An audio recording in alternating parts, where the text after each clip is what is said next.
यहाँ सवाल ये है कि आखिर दुनिया को सिर्फ पाकिस्तान ही क्यों नजर आता है। अमेरिका में 5,21,000 से ज्यादा अफराद लापता हैं। भारत में हर घंटे 88 अफराद गायब होते हैं। बरतानिया में सालाना 1,80,000 केसेस रिपोर्ट हुए हैं। मैक्सिको, कोलंबिया और नाइजीरिया तो हकीकी मानों में गुमशुदगी के बहरान में डूबे हुए हैं, लेकिन इन ममालिक पर आलमी मीडिया चुप साध लेता है। जैसे ही बात पाकिस्तान पर आती है तो अचानक इंसानी हकूक के सौदागर जाग जाते हैं। हकीकत ये है कि ये सब पाकिस्तान को बदनाम करने की बैनुल-अक़वामी मुहिम का हिस्सा है। पाकिस्तान की सिक्योरिटी फोर्सेस ने कई बार वाज़ेह किया है कि बहुत से मिसिंग पर्सन्स दरअसल दहशतगर्दी के मराकज़ में पाए गए हैं।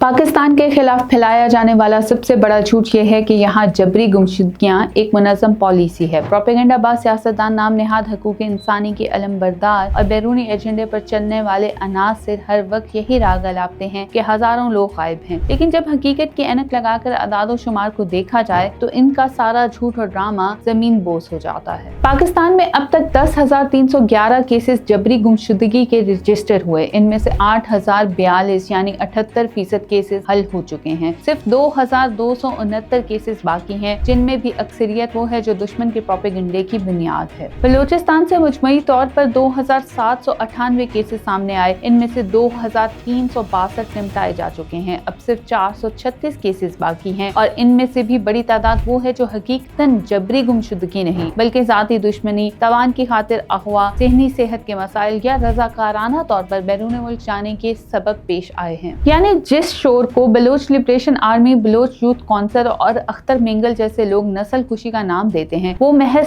चंद 100 केसेस हैं जिनकी हकीकत भी साफ और शफाफ नहीं। यहाँ सवाल ये है कि आखिर दुनिया को सिर्फ पाकिस्तान ही क्यों नजर आता है। अमेरिका में 5,21,000 से ज्यादा अफराद लापता हैं। भारत में हर घंटे 88 अफराद गायब होते हैं। बरतानिया में सालाना 1,80,000 केसेस रिपोर्ट हुए हैं। मैक्सिको, कोलंबिया और नाइजीरिया तो हकीकी मानों में गुमशुदगी के बहरान में डूबे हुए हैं, लेकिन इन ममालिक पर आलमी मीडिया चुप साध लेता है। जैसे ही बात पाकिस्तान पर आती है तो अचानक इंसानी हकूक के सौदागर जाग जाते हैं। हकीकत ये है कि ये सब पाकिस्तान को बदनाम करने की बैनुल-अक़वामी मुहिम का हिस्सा है। पाकिस्तान की सिक्योरिटी फोर्सेस ने कई बार वाज़ेह किया है कि बहुत से मिसिंग पर्सन्स दरअसल दहशतगर्दी के मराकज़ में पाए गए हैं। 18 जनवरी 2024 को पाकिस्तान ने ईरान में मौजूद दहशतगर्दी के अड्डों पर कार्रवाई की। जो लोग मारे गए वो वही थे जिन्हें BYC और दूसरे अनासिर लापता करार देकर वावेला मचा रहे थे। कई गुमशुदा अफराद अफगान सरजमीन पर दहशतगर्द तंजीमों के साथ बरामद हुए। बास ने खुद बैरून मुल्क जाकर झूठा मुकदमा बनाया ताकि पाकिस्तान को आलमी सतह पर बदनाम कर सके। यानी ये सब मजलूम लापता नहीं बल्कि मुल्क दुश्मन, रियासत मुखालिफ और दहशतगर्दों के सहूलतकार थे। अख्तर मेंगल का झूठ भी देख लीजिए। वो दावा करते हैं कि 5,006 अफराद लापता हैं, लेकिन जब वो 2018 में हुकूमत का हिस्सा बने तो क्या कोई अमली कदम उठाया? नहीं, क्योंकि असल मकसद मसला हल करना नहीं बल्कि अपने मुर्दा सियासी बयानिए को जिंदा रखना है। इनकी सियासत का दारो मदार इसी रोने धोने पर है। अगर ये मसला खत्म हो जाए तो इनकी दुकान भी बंद हो जाएगी। यही वजह है कि वो कभी भी कमीशन के सामने मुकम्मल फहरिस्त पेश नहीं करते। डॉक्टर महरंग बलोच और इसके साथी हर वक्त ये दावा करते हैं कि 7,000 अफराद लापता हैं, लेकिन सवाल ये है कि क्या उन्होंने कभी कमीशन के सामने पेश होकर सबूत दिया? क्या उन्होंने अपने दावे की कोई तस्दीक कराई? क्या इन लापता अफराद के खानदानों ने अदालतों से रुजू किया? जवाब है नहीं, क्योंकि इनका मकसद सच्चाई नहीं बल्कि प्रोपेगेंडा है। अगर ये कमीशन के सामने जाए तो इनका झूठ चंद मिनटों में नंगा हो जाएगा। पाकिस्तान ने commission of inquiry on enforced disappearance बनाया ताकि हर केस को सुना जाए। हजारों केसेस इसी कमीशन के जरिए हल किए गए हैं। कई खानदानों ने खुद गवाही दी कि इनके प्यारे जाती दुश्मनी या किसी और तनाज़े के सबब लापता थे। सैकड़ों केसेस में लोग अपनी मर्जी से बैरून मुल्क गए और प्रोपेगेंडे के लिए मिसिंग पर्सन बना दिए गए। रियासत का ये कदम इस बात का सबूत है कि पाकिस्तान सच्चाई छुपाने नहीं बल्कि सामने लाने पर यकीन रखता है। Baloch liberation army, Baloch republic army और दूसरी दहशतगर्द तंजीमें हजारों बेगुनाह शहरियों और सिक्योरिटी एहलकारों को शहीद कर चुकी हैं, लेकिन हैरत की बात यह है कि आलमी मीडिया कभी इन मजलूमों की बात नहीं करता। जब फौज किसी दहशतगर्द को पकड़ती है तो इसे लापता कह दिया जाता है, लेकिन जब यही दहशतगर्द मासूम शहरियों को निशाना बनाते हैं तो महरंग बलोच और अख्तर मेंगल की जुबानों पर ताले लग जाते हैं। इन प्रोपेगेंडा बाजों ने सोशल मीडिया को हथियार बना लिया है। जाली वीडियो, झूठे बयानियां और फर्जी फहरिस्तें वायरल की जाती हैं ताकि अवाम को गुमराह किया जा सके, लेकिन जब इन लापता अफराद के असली किरदार सामने आते हैं तो ये सब गायब हो जाते हैं। हकीकत ये یہ ہے کہ ہزاروں مائیں بہنیں اور بچے جو دہشت گردی میں شہید ہو گئے، وہ نوجوان جو BLA جیسے گروہوں نے اغوا کر کے دہشت گردی کے اڈوں میں جھونک دیے، وہ اصل گمشدہ ہیں۔ وہ بے گناہ شہری جو بم دھماکوں میں مارے گئے، ان کے قاتلوں کو مظلوم کہنے والے اصل مجرم ہیں۔ پاکستان میں جبری گمشدگی کا بیانیہ دراصل جھوٹ، سیاست اور دہشت گردی کا ملاپ ہے۔ اعداد و شمار حقیقت کو بے نقاب کرتے ہیں، عالمی تناظر منافقت کو واضح کرتا ہے۔ دہشت گردوں کی حقیقت ان کی گمشدگی کا جواب دیتی ہے۔ اختر مینگل اور بہرنگ بلوچ جیسے عناصر صرف سیاسی دکانداری چلا رہے ہیں۔ ریاست پاکستان نے جو اقدامات کیے ہیں وہ دنیا کے سامنے مثال ہیں، لیکن پروپیگنڈے کا دھندا کرنے والے یہ انسانی حقوق کے سوداگر اصل میں دہشت گردوں کے وکیل ہیں۔